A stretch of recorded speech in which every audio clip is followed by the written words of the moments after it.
কেমন আছেন? ভালো। বাসা কোথায়? বলছি আপনার বাড়ি কই?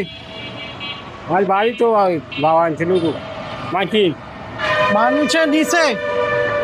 আপনার বাড়ি কোন জেলায়? বাড়ি কিনার হয় নীলফামারী। নীলফামারী কোন জায়গায়? আমি শহরে। হয় যাইতেছেন কই? হাইতে এইদিকে। আমি বাজারে দেখবো টিয়া আছে তো বাড়ি থেকে কতদিন আসছেন? দুবারে কতদিন হবে? বহুদিন বহুদিন। কত বছর? এই 2 বছর হয় 2 বছর। শুকুরবারে ছিল শুকুরবারে আসি শুকুরবারে শুক্রবারে। তা আপনাকে দেখে তো মনে হচ্ছে কয়েক যুগ ধরে আপনি বাড়ির বাইরে। ক্যামেরাটা একদম ক্লোজ করে দেখেন। উনি যে হাঁটতেছে, ওনার প্যান্টের অবস্থাটা দেখেন। এই যে পিছন দিকে যদি ঘুরে দেখাই, ওর প্যান্টটা দেখেন। হ্যাঁ, প্যান্ট কিন্তু খুলে পড়ে যাচ্ছে এবং গেঞ্জিটা কি পরিমাণের ময়লা হয়েছে। হ্যাঁ, তো ওনার ভাষ্য মতো উনি 2 বছর ধরে বাড়ির বাইরে। ওনার বাড়ি কিন্তু নীলফামারী জেলায়। উনি বর্তমানে অবস্থান করতেছে দিনাজপুরে। দিনাজপুর থেকে নীলফামারীর দূরত্ব কিন্তু বেশি না, তারপরও এই লোকটা বাড়ি যেতে পারতেছে না। এর কারণ কি জানেন? উনি একজন মানসিক ভারসাম্যহীন ব্যক্তি। তো এই ভিডিওটি শেয়ার করে দিবেন এবং আমাদের সাথে থাকেন। আমরা ওনাকে পরিষ্কার পরিচ্ছন্ন করে এখন সুন্দর একটা পোশাক দিব এবং সেই সাথে ওনার বাড়ি দেওয়ার একটা ব্যবস্থা করে দেব। এই জায়গায় বসো।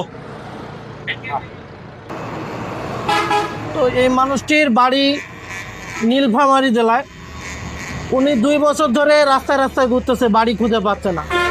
আরো কত বছর রাস্তায় ঘুরলে তো উনি বাড়ি দেবে আমরা জানি না। ওনার যে শরীরের পরিচিতি, একটু এদিকে থাকুন। হ্যাঁ বাবু, ওনার যে শরীরের পরিচিতি, এই পোশাক আশাক নোংরা, এই অবস্থায় থাকলে কিন্তু ওকে কোনো বাসে বা কোনো গাড়িতে কিন্তু তাকে নিবেও না।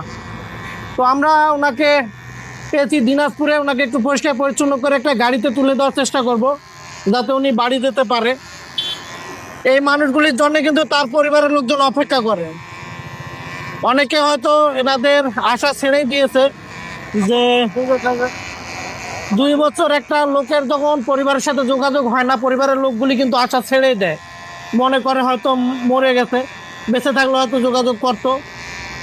তবে অনেকটাই আশার আলো যে আমাদের এইসব মানবিক কাজের ভিডিও দেখে অনেকে তাদের পরিবারের হারানো সদস্যদের খুঁজে পেয়েছে। তো আপনারা যারা আমাদের ভিডিওগুলি দেখেন, সবার কাছে রিকোয়েস্ট, আমাদের এই ভিডিওগুলি শেয়ার করে দিবেন, যাতে এই মানুষগুলি তাদের পরিবারে পৌঁছায় যেতে পারে। ওনার পোশাকগুলি যেমন নোংরা হয়েছে, মাথার মধ্যেও কিন্তু অনেক ময়লার লেয়ার পড়ে গেছে।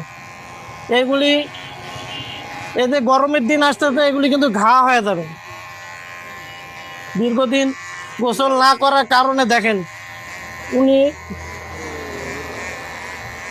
উনি যেহেতু বাড়িতে থাকে না, রাস্তায় থাকে, রাস্তায় হয়তো ঘুমায়, এই জন্য ধুলাবালি সব মাথার উপরে। তবে অন্যান্য মানসিক ভারসাম্যহীন ব্যক্তির চেয়ে উনি আলাদা। ওনার কোনো রাগ নাই, ওনার কোনো তাপ নাই। আমরা ওনাকে বলার সাথে সাথে উনি দাঁড়িয়ে গেছে। আমরা যা বললাম তাই শুনতেছে। অনেক সময় আমরা অনেক মানুষকে পাই যারা আমাদের সাথে অনেক জোরাজুরি করে, মারামারি করে। সেই তুলনায় উনি অনেক ভালো। মানসিক ভারসাম্যহীন ব্যক্তিরা অনেক সময় পানিকে ভয় পায়।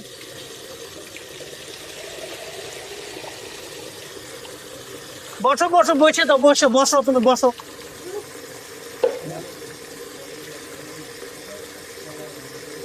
তুমি বসো, দাঁড়াও, দিতেছি।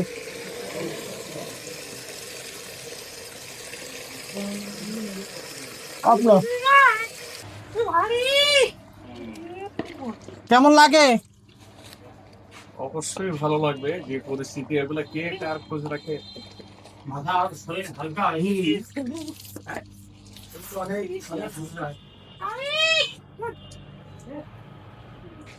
মানে এই পানি পাওয়াতে উনি দীর্ঘদিন গোসল করেন নাই, তো এই পানি পাওয়াতে কিন্তু ওনার একদিক দিয়ে ভালো লাগতেছে, আরেক দিকে কিন্তু খারাপও লাগতেছে।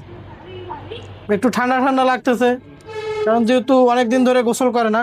একটা মানুষ যখন 2-3 দিন গোসল করে না, 2-3 দিন পর ওর পানি ঢাললে কিন্তু গাটা একদম শিউরে ওঠে। দেখি, এখানে বসো, এখানে রাখো। আচ্ছা থাকো, এখানে থাকো, এমনি থাকো, বসো।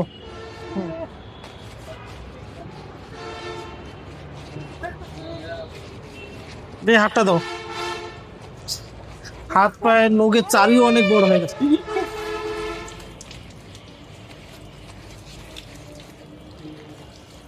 ওনাকে চকচকা করে ওনার একদম আগের চেহারা ফিরে আনবো আমরা ইনশাল্লাহ। দেন মাথায় দিয়ে দেন, একটু পানি দেন, একটা ধোয়া হোক, আবার ডলাতে পারো। বসো বসো বসো, একটু বসো তো। অজ্ঞাত মানসিক ভারসাম্যহীন এই লোকটিকে আমরা পেয়েছিলাম দিনাজপুরে। তো ওনার সাথে কথা বলে জানতে পেরেছি ওনার বাড়ি নীলফামারীতে। উনি নিজের নাম ঠিকানা সঠিকভাবে বলতে পারে না। এই ভিডিওটি দেখে যদি কেউ তাকে চিনতে পারেন, ওনার বাড়ির লোককে খবর দিবেন এবং এই ভিডিওটি প্রচুর পরিমাণে শেয়ার করে দিবেন, যাতে ওনার পরিবারের লোকজন জানতে পারে যে এই লোকটি এখনো বেঁচে আছে। আমরা ওনার কাছ থেকে জানতে পেরেছি যে উনি দীর্ঘ 2 বছর ধরে পরিবার থেকে বিচ্ছিন্ন। আজকের ভিডিও এখানে শেষ করতেছি, ধন্যবাদ।